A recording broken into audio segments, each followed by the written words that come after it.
They just announced Supersonic Chick. Initially, I thought it was bad. I mean, it is bad. And it's not good because it itself is good. It's what it can facilitate. What this means is it increases our 1-card combo count, making Stardust Synchron a 1-card combo, which means tuning is a 1-card combo alongside On Your Mark. So that within itself boosts the consistency drastically because it went from 13 to more than 13. And let me show you what I mean. It's very simple. It's not meant to be insulated. It's just meant to show you that you're able to have the consistency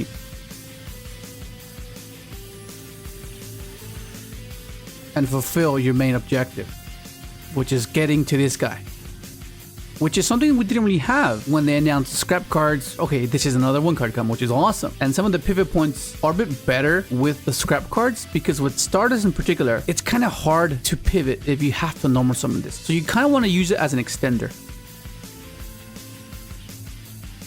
Because the more this deck gets exposed, you realize that them negating your full speed is quite relevant because this will give you access to your Synchro Fellows, which means once you get access to Synchro Fellows, pivot options are higher. All you require is access to tuning and access to junk Synchron because that helps progress. You're going to gain the additional summon off of the Synchro Fellows. You don't really care if you add off of the Scrap Warrior, but this is why it's good. Because if this gets negated, now you have Stardust as the extender. And this is what I mean. Stardust being an extender is the way we should intend to use it. If we have to use it as a 1-card combo, I guess that's there. But primarily it's going to have to be used in this way. The ability to search your Synchro Fellows is quite important as well because you have multiple attempts. You have 3 attempts exact. Whether it be through full speed warrior, right? You try to get Synchro Fellows there. Okay, negated. Okay, fair enough. Here comes our second attempt and to try to get to our Synchro Fellows. So we go into scrap. This is going to try and attempt to get access to our Synchro Fellows. I guess negate it again. Okay, so now what do we do now? Then now we're going to try to use our Stardust Synchron and try to get to our Synchro Fellows that way. So that's 3 attempts because we've baited 3 interactions, assuming they get trigger happy and they're just wanting to ensure how much more do you need? Do you have any pivot options? And we have 1 more, which the pivot is going to have to be Synchro Fellows because we had 3 attempts now. Usually we wouldn't have any other way to extend, but because Synchro Fellows can give us access to a level 1 non-tuner is why it's good. This is why Sonic Chick is good in a sense, and why we have to use her in a way where, okay, she's like our extension, assuming we haven't gone to speeder yet. Because that can be a problematic issue where if they remove the full speed, you need some sort of way to tribute something, because that's all Stardust needs. As long as you can tribute a monster, it's a 1-card combo. You can start with it or you can extend with it. Here's going to be the example where you need to have another body and a Castira, as you saw in the previous video, where it can be used to summon out our new Junk Warrior Extreme. So we're going to use it in the same way, but because we're trying to consider the weakness of our initial combo, which is if for whatever reason this gets interacted with, then we can pivot into Stardust because we have a monster we contribute. So in this case, we summon, whether they interact with that or not. We have a second attempt with Stardust Synchron to get access to our Synchro Fellows. I'm not sure why there's a Synchro Fellows here. It's just, I'm not sure. There's like a bug, but just there. But yeah, this is a perfect example of spot removal because that can be one of our concerns if they were to just bounce this without Castira being in there. Because as long as we have a body that contribute, we have a 1-card speeder. So once we get to this point, whether they ask you here, then you have the pivot option to go into Stardust, get Illumination, reduce, and go speeder there. And also you have other options where you can go for tuning, overtake. You then search for your scrap, and this is where we can apply Supersonic Chick. Usually she's just meant to make speeder, which in this case she's still going to facilitate that same role, but in a way where it plays around Nibiru. You'll see what I mean. So we reduce,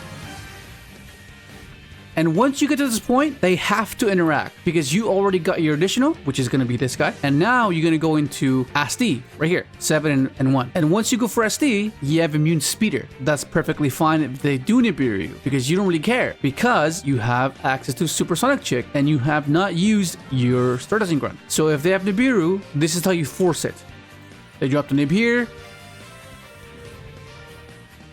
Tuners were sent to the graveyard. You trigger Supersonic Chick. You tribute a token, get access to your illumination, go for speeder there. That's great. While considering the fact that if they somehow remove full speed, we still had a cash card to tribute. The whole point of having an extra body, which is going to be something that we have to consider moving forward, because as long as you can get some sort of board presence, this Stardust can convert itself into a junk speeder. The only issue is for the one card combos, you're not going to really use the Supersonic Chick, because there's no real way to search it unless you discard a card, a random card. But if you have just a singular card, this is why Supersonic Chick is quite important, because otherwise, this is very vulnerable.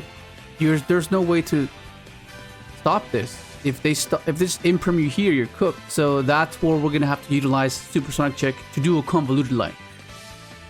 This is going to showcase the importance or the relevance of Supersonic Chick. What you don't want to do is the previous combo, where a single one-card camo is consistency. But if you have access to a more resilient line, where you can establish a pivot point in case speeder does get negated, that's kind of what you want to do. Otherwise, you're just going to pass with a negated speeder. Not ideal. Well, yeah, this requires an extra card to discard, because you need to be able to keep your junk and your scrap. So then you go into your Scrap Warrior. So the add off of this doesn't really matter, but if they're stopping this, then that means you can possibly resolve speeder. I'm not sure they'll interact that way. But what this means is gives you different lines of play and not just go straight into speeder. And you'll see what I mean. You reduce, you have the additional. It does not play around the Nibiru, that's my only issue. The only issue, because if the Nibiru here, you're kind of cooked. Any variation that requires you to do this route, it plays into Nib, so just be mindful of that. So we're gonna send our Stardust Synchron, reducing our Excel, making Metal Marcher. Metal Marcher then revives our Excel, because it can dump. It's not once per turn. It's effects negated, but all you want to do is just dump the Synchrons. And you keep this in hand just in case they do have nib and they think, okay, well, he's just gonna keep dumping. I'm gonna nib him here. And that's perfectly fun for you, because that means they just tribute your tokens. You trigger your Supersonic Chick, and then you tribute a token for Stardust, and then you can go for speeder there. So in this case, we're gonna dump our Revolution. We will then use the effect of Stardust Synchron triggers, Supersonic Chick triggers. We'll get access to Illumination, and we go for a speeder. Okay, so now that we've established a line post speeder getting negated, this is what you want to do, kind of what you want to have. Not just go straight speeder, it gets negated, you can't progress. Let's say for whatever reason it gets stopped, right? They did not imperm, they waited. Okay, it's fine. They impermed you here. So what's your pivot? Now you go into Asti. Asti revives, you scrap, you activate Illumination, summon your trail. Remember, your Asti is a tuner because you made it with Metamark. So that means conveniently pairs well with the non-tuner, the trail is. You go into your Crimson, and then you activate Search your Rumble. Target. Go for Stardust. Usually, we use this guy to make an immune speeder, but in this case, we're just trying to see what we can do with a negated speeder, okay? With an increase, go to Spatter revive. Make Crimson again. We then mill for the red that we dumped off XL earlier. And we get Jura. And that's not bad. Post speeder gain negated, you still have the Omni. You have a nuke. Not bad. This is going to be by far probably the coolest combo, because I'm not going to use speeder at all and basically do the whole board, which is crazy. And this is all thanks to Supersonic Chick, because of the convoluted lines. Because remember, you could easily just go speeder there and get negated. So that's not what we want to do. We want to find a way to establish pivot points. And that's the skill expression that this deck has always had.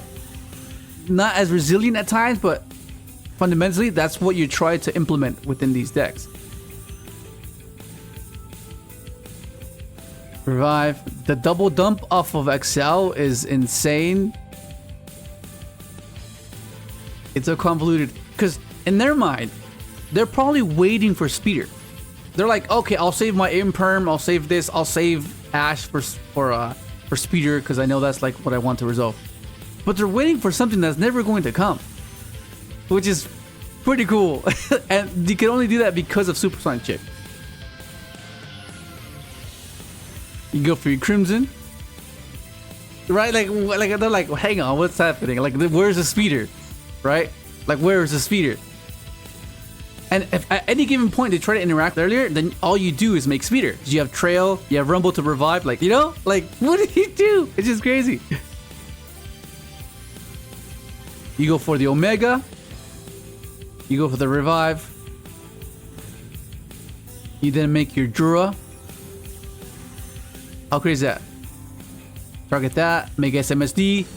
And that's without making Speeder. So it's a bit deceptive because they're expecting it. So they're waiting and I'll save my interaction for this and GG. Well, no, it never came. That's the cool thing about it. But you're only able to do that because of Sonic Chick. And that's pretty cool. So now what do you have now? You have double Omni because Omega's going to return your Assault doing their standby phase. And then Rip a Hand, Nuke, negate a monster effect, negate, Nuke. That's pretty cool. Look at how many one-card combos you have now. It's so many. She's not good because she's good. She's an engine requirement. She facilitates something and makes something else good. That's why she's in there. Otherwise, she wouldn't be in there. Because what this means is it brings our one-card combo count up to 16. We have 3, 6, 9, 12, 15, 16. So if you take her away, that means Stardust will no longer be a one-card. So that means Summon Stardust does nothing. Even though it's a weak line, it's still consistency. And that's what you want your deck to be, as consistent as possible. Yeah, you're adding a brick, but look how much more. That's 9 to 1. You will see this more than you see this. Then, of course, you have your extenders. Some of these cards works as extenders and starters. For example, this is a starter. It's not an extender, but this is a starter. It is an extender. Starter, extender, starter, extender, starter, extender. And this is not a starter. It's an extender because this itself does nothing for you. So, for example, this pairs with all of these, whereas Stardust is like more on a weaker side. This only has one pivot point, which is going to be Synchro Fellows. If they stop this for whatever reason, you activate Synchro Fellows. This will search your Chick and your Junk, discard Junk, trigger this, supposed to feeder that. It's a weak line, but nonetheless, it's still consistency. It's still a one-card combo. And of course, you have other extenders as well within Illumination and Full Burial because it gives you access to Stardust. And we know that all Stardust needs is to tribute a monster. So as long as you have a monster, if you get a beard at some point, you have Foolish. Okay, Foolish will give you access to Stardust. Stardust tributes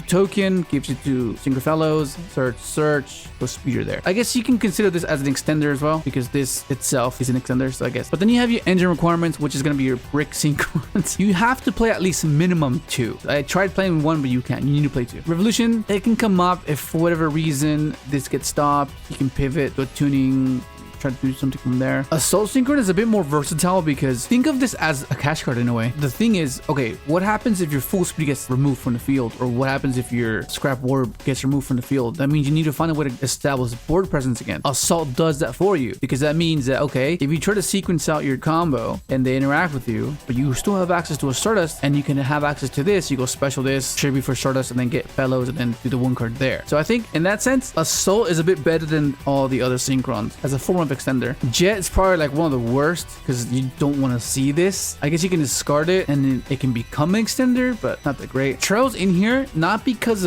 she's okay. Trail's not a starter, but what she facilitates is why she has an allocated slot. Some of the pivot points she can provide are quite significant, especially post Nibiru. And you can argue that you can cut it because you're most likely always going to be searching this. I like having a bit of variance and making things a bit obscure. If you have that available to you, that means you have the opportunity to develop skill expression within the game, and that's a lot of fun because that's usually how you can out clever and you can capitalize, and usually that's how you win when your opponent did not anticipate your next move, and that's what Trail does for you, which is why I like her. And of course Rumble for the combo. In this extra deck, I'm playing Marcher strictly because I am playing Supersonic Chick. If I wasn't playing this, then I don't think there would be a reason to play this, especially since we don't play Doppel. I think this is fine because of the line that you're able to produce because of it. and being able to revive your Excel Synchron multiple times, a dump, and not even have to go speeder, it seemed like it earned its spot. And then of course, you play your one junk warrior extreme with cash cards. Just being able to do it in damage step is huge. If you haven't watched the video, go and check it out. I show you how you can bypass a fair bit of hand traps with your Yugioh booster, which is something I think we're going to have to play, because it's just like, why wouldn't you make an immune speeder? That's the whole point of our deck anyways. We're trying to go SD, make it immune. This is basically